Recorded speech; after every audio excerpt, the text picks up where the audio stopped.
임신, 출산의 모든 걸 알려드리는 태아 조각가입니다. 오늘은 임신 4주차부터 12주차에서 생길 수 있는 증상과 주의사항에 대해서 말씀드리려고 하는데요. 기본적으로 임신에 관련된 내용은 미리 알고 있으면 대처가 가능하기 때문에 증상들을 미리 알고 있는 것과 모르고 있는 것은 큰 차이가 나니까 임신을 계획 중이신 분들 혹은 임신 중이신 분들 또한 예비 아빠분들은 오늘 영상 끝까지 봐주시길 바랍니다. 임신 초기 기간은 3개월 정도를 보는데 13주 정도까지를 초기로 보고 있습니다. 그럼 우선 4주차부터 5주차 사이부터 알아볼게요. 이 시기에는 대부분 임신 사실을 확인하게 되는 시기고요. 4주차에서 5주차에는 조금씩 증상이 나타나면서 임신을 계획하고 계셨던 분들이나 이때 발생하는 증상을 민감하게 느끼는 분들은 초조한 마음으로 임신 테스트기를 이용해서 임신 사실을 확인할 수 있게 되는 경우가 많은데요.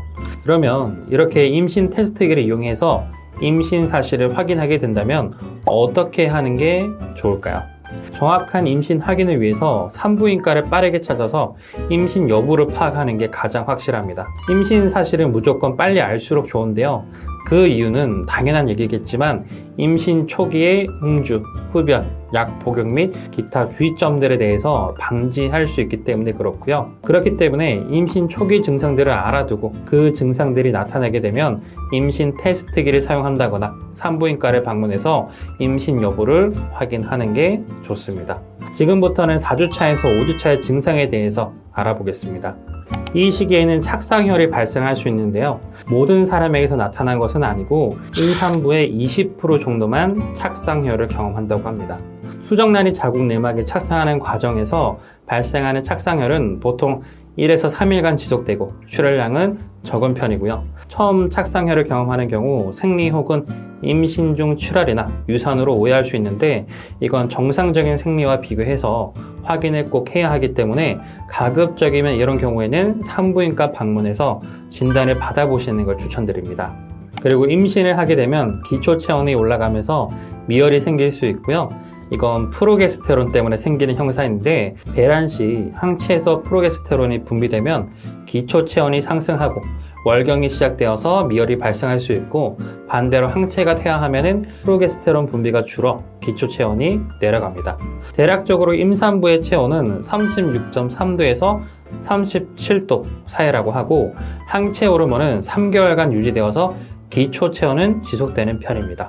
임신을 하게 되면 자궁이 커지면서 바로 앞에 있는 방광이 있을 공간이 좁아지기 때문에 화장실 방문을 자주 하게 되는데요. 커피와 홍차 같은 이뇨 자궁을 일으키는 식품을 피하면서 도감을 높일 수 있는 꽉 조이는 옷은 피하는 게 좋고요. 이때 임신 중에 면역력이 저하되면서 요로 감염 위험이 높아지기 때문에 소변이 마려울 때는 절대로 참으시면 안 되고 화장실을 자주 가는 게 좋습니다. 여성 호르몬 때문에 세포가 활발해지면서 질 분비량이 많아지는데 질 분비물은 냄새가 나지 않고 연한 유백색을 띠고 질 점막은 보라색을 띤 붉은색으로 변하게 됩니다. 이때 갈색이나 어두운 검붉색이 나오게 된다면 산부인과에 꼭 방문해서 진단 받아주시길 바라고요. 평소보다 신진대사가 느려져서 피곤하거나 무기력한 느낌이 들 수도 있습니다. 의욕이 사라지는가 하면은 눈꺼풀이 무겁고 졸음이 몰려오기도 하는데요. 더불어서 감정 기복이 심해지면서 정서적으로 불안감을 느끼기도 하고 우울하다고 느껴지기도 합니다. 졸린 건 중기까지 쭉 이어진다고 하고요. 그리고 복부 팽만감과 복통이 생기는데 자궁이 커지고 부드러워지는 등 자궁의 변화와 주변 인대 떨림으로 인해서 일시적인 복통이 발생할 수 있고요. 운동 변화로 복부에 불편감이 나타날 수도 있습니다.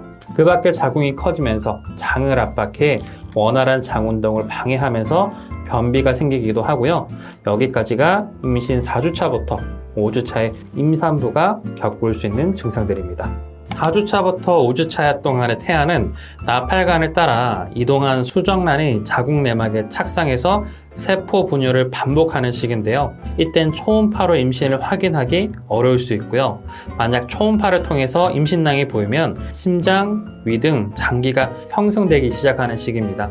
아기집은 임신 4주 초반에서 5주 안에 관찰이 가능하고 다만 사람마다 임신 주기가 부정확할 수 있으니 참고해 주시고요. HCG 수치가 1000에서 2000 정도에 도달하면 아기집이 보여야 하는데 바로 이것 때문에 혈액 검사를 하고요. 참고로 아기집은 하루에 1mm씩 자라나는데 이렇게 아기집의 크기로 임신 주수를 가늠한다고 합니다. 난황은 아기의 영양 주머니로 아기집이 생긴 이후에 관찰이 되는데요. 난황은 임신 5주 차에 아기집 크기가 8mm 이상이 되면은 보이기 시작합니다. 10주 차까지 자라다가 점점 줄어들고요. 임신이 잘 되었는지 확인할 때 아기집이 잘 있는지, 그리고 난황이 적절한 크기로 잘 있는지, 이후 심장박동이 잘 뛰는지에 대해서 고려한다고 합니다. 가장 중요한 건 임신 초기인 4주차에서 5주차 때는 술이나 담배 등을 무조건 피해야 하고, 배가 아프거나 이상 신호가 있다면 무조건 산부인과를 방문하셔야 되고요. 이 시기 때 유산 위험성이 매우 높은 시기이므로 그만큼 충분한 휴식과 안정을 취하면서 스트레스를 받지 않는 것이 중요하니까 각별한 주의를 기울이셔야 합니다.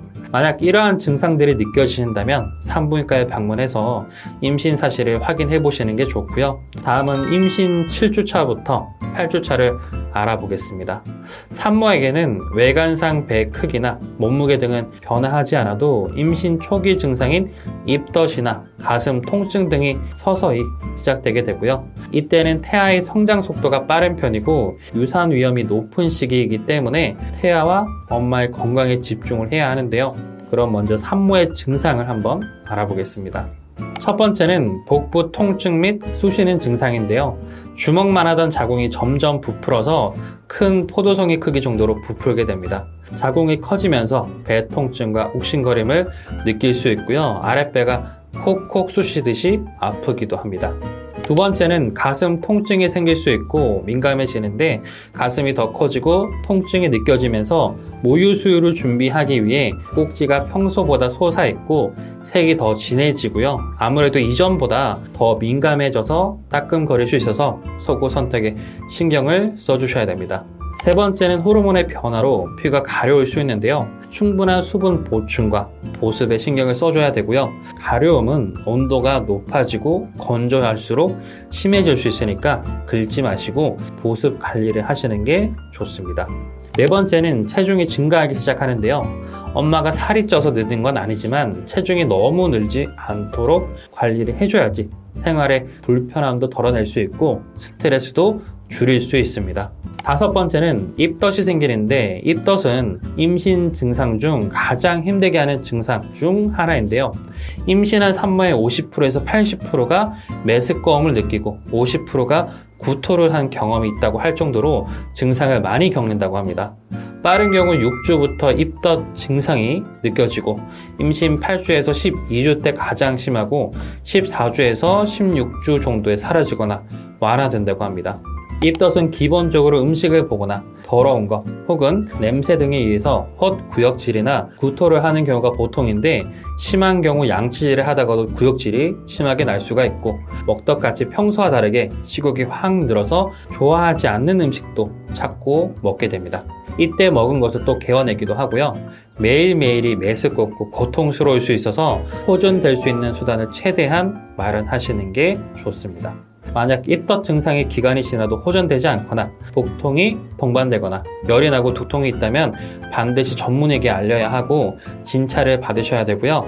입덧에 대해서 크게 걱정하시는 분들이 계신데 임신성 입덧이나 구토가 심하다고 해서 아기의 건강에 심각한 영향을 미치진 않으니까 안심하셔도 되겠습니다. 하지만 증상이 너무 심하거나 기간이 지속되면 저체중아 출산 및 임신 주수에 비해 작은 아기를 출산할 수 있는 경우가 많기 때문에 너무 힘들거나 장기간 지속된다면 전문의에게 진찰을 받으시고 조치를 받으시길 바랍니다. 이때 입덧이 심해서 음식 섭취가 너무 힘들다면 억지로 먹지 않아도 되는데, 다만 공복 상태가 지속되면 입덧이 심해질 수 있으니 조금이라도 먹을 수 있는 것을 찾아서 더 먹는 것이 도움이 되겠습니다. 임신 호르몬인 에스트로겐과 프로게스테론이 임신 초기 12주간 급증하면서 감정 변화에도 영향을 주는데요. 이때 뇌의 신경 전달 물질 분비가 활발해지고 충분한 휴식을 취하고 배우자와 상태를 공유하고, 배우자분은 공건과 노력을 하셔야 됩니다. 그리고 가벼운 산책 혹은 운동도 해주시면 도움이 되고요. 이 시기에 주의해야 될 부분은 착상이 불안정하기 때문에 피로 스트레스는 멀리하는 게 좋습니다. 또한 장거리 여행, 과격한 운동, 무리한 일을 하게 된다면 두통이 나타날 수 있고 입덧, 피로감 증상이 더욱 악화될 수 있으니까 주의하셔야 되고요. 보통 임신 7주차부터 8주차가 되면 임신 상태를 확인하고 태아의 얼굴이 만들어지기 시작하고 유난히 커 보이는 머리에 이목구비와 같은 형태를 만나볼 수 있는데요. 이등신의 몸으로 머리와 몸을 구별할 수 있고 급속도로 머리, 팔, 다리 등이 발달하는 시기입니다. 모습이 확인되는 만큼 태아의 심박 소리도 들을 수 있는 시기고요. 태아의 심장 박동수는 90에서 113 정도이고 잘 뛴다면 유산 위험성은 낮아지게 된다고 합니다. 그렇지만 간혹 심장 소리를 늦게 듣는 경우도 발생할 수 있으니까 너무 걱정 안 하셔도 되겠습니다. 마치 물고기처럼 보이던 모습에서 사람의 모습으로 점점 변하게 되는데요. 이 시기에는 뇌와 신경세포가 80% 발달할 정도로 뇌 발달에 매우 중요한 시기고요. 이 밖에도 손가락, 발가락이 생기고 눈과 귀의 시신경, 청각신경, 창자나 맹장, 췌장 등 내장기관들도 발달하는 시기입니다. 내장기관 형태를 보이기 시작하면 태반이 발달하고 탯줄이 될 조직도 생기고요. 또한 아이가 빠르게 성장하는 만큼 균형 잡힌 식사로 충분히 영양 공급을 해줘야 합니다. 먹는 것은 동물성 지방이 많은 것보다는 단백질과 비타민이 풍부한 음식을 섭취해 주셔야 하고 부족한 영양소는 영양제로 대체해 주시고요. 여기서 비타민은 입덧을 방지하는 데 좋습니다. 임신 중 술이나 흡연, 심지어 간접 흡연, 역시 산모의 건강에 좋지 않기 때문에 예비 아빠분들도 금연을 하고 흡연을 하는 장소는 가급적 피해 주시길 바라고요. 혹시나 약을 복용할 때는 반드시 전문의와 충분히 의논하시고 난 뒤에 복용을 해야 합니다. 다음은 9주에서 12주 차인데요. 이때도 임신 초기에 해당되는 시기고 이전과 마찬가지로 태아가 매우 빠르게 성장하는 기간인데요. 산모님들에게도 많은 변화가 본격적으로 시작되는 시기이므로 산모님들께서 특별히 신경을 써주셔야 하는 시기입니다. 이때는 8주차까지 나타나지 않았던 입덧이나 두통, 변비 등이 대부분 발생하거나 심해지시는데요. 이때 가장 힘든 것은 8주차와 마찬가지로 입덧이라고 합니다.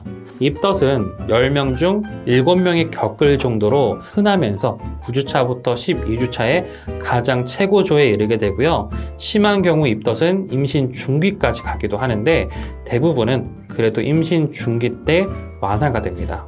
그리고 산모님의 변화 중 특징은 아랫배가 조금 불러오는 느낌이 드는 시기이기도 하고 자궁이 커지기 시작하면서 어른 주먹만한 크기가 되고 겉으로는 크게 표시가 나지 않지만 아랫배에 손을 대보면 단단하면서 조금 부어오른 듯한 느낌이 들 수도 있습니다.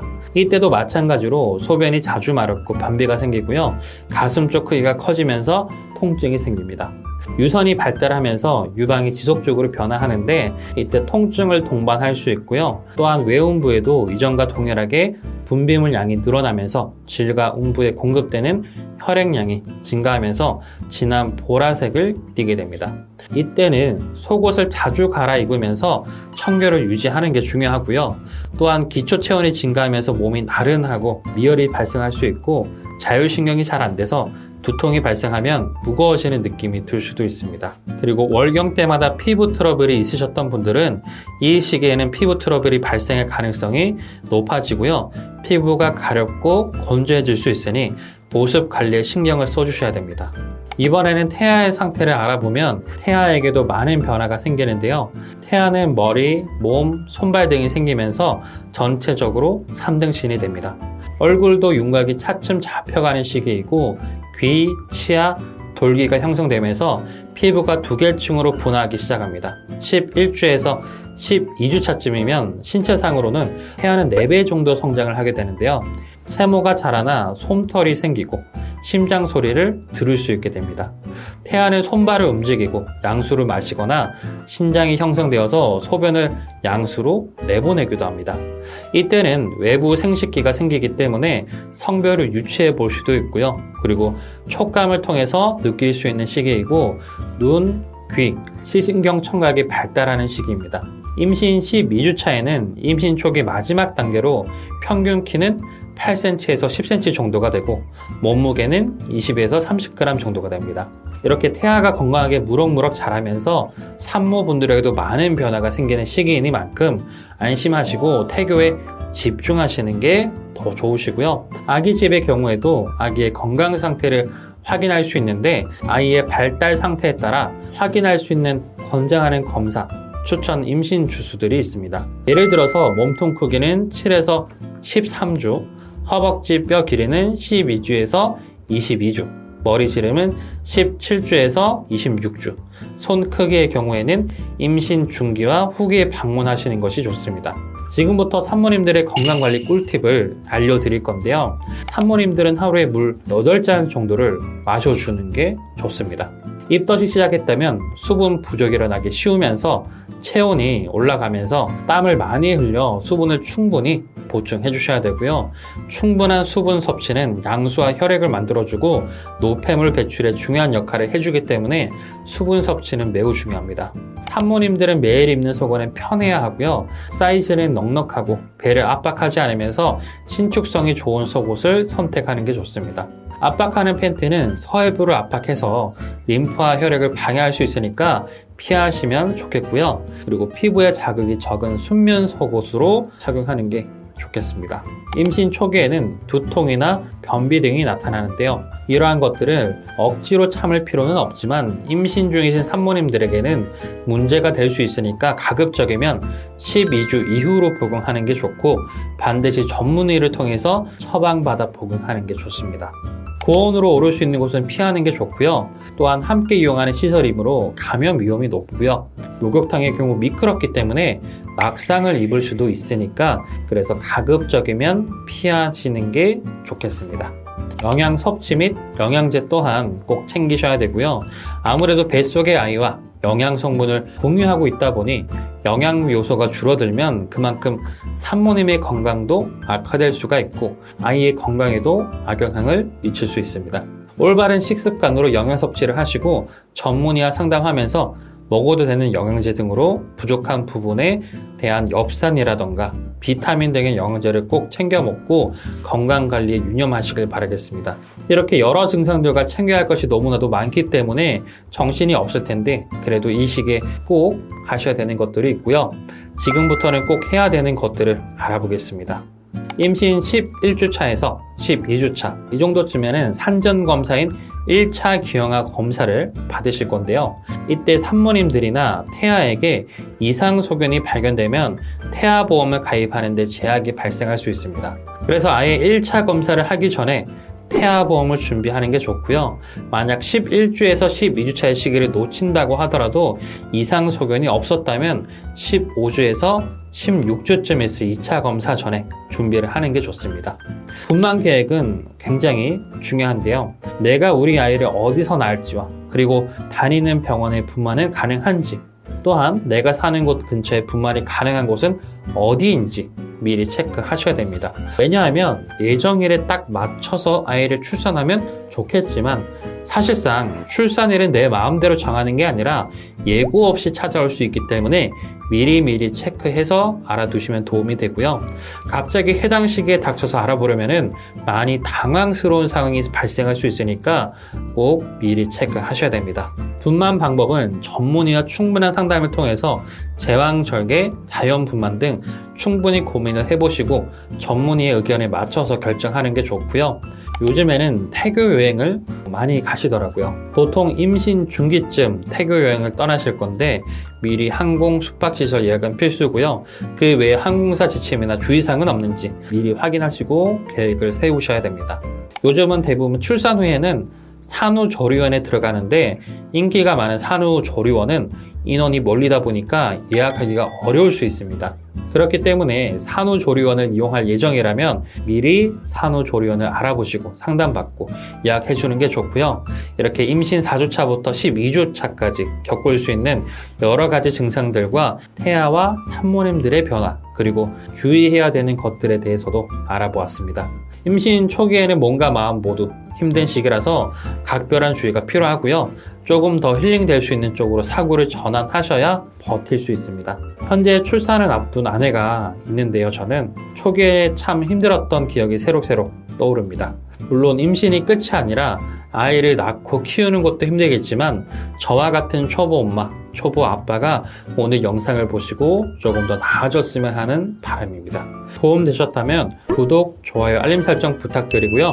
다음에도 더 유익한 내용으로 찾아뵙도록 하겠습니다. 감사합니다.